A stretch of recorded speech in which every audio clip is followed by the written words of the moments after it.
Prairie Village Police officer's license was revoked. Fox 4 is learning more details on why. A woman claims former officer Rolando Swaby made sexual gestures through text and social media after arresting her for a DUI in March of 2020. Fox 4's Tia Johnson talked with the woman's attorney and police. She's live tonight from the Prairie Village Police Department. Tia, what have you learned? Well, John, the police chief here says that conversation between the former officer and the woman he arrested was unethical, but he says it was also mutual. Meanwhile, that woman's attorney says it should have never happened.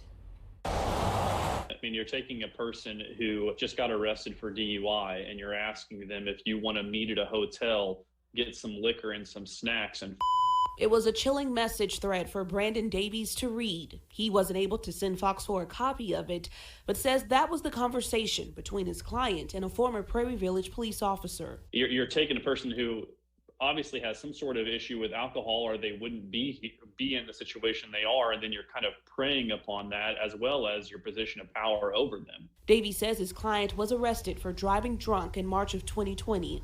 Rolando Swaby, the officer who arrested her, allegedly got her information and started reaching out in a provocative way.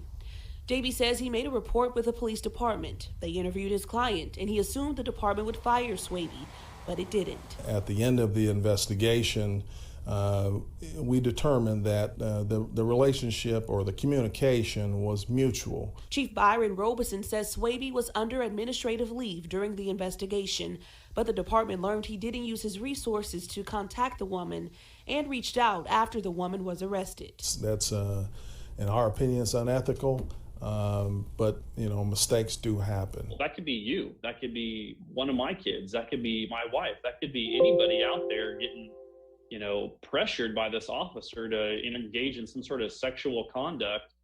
I mean, it's just wrong.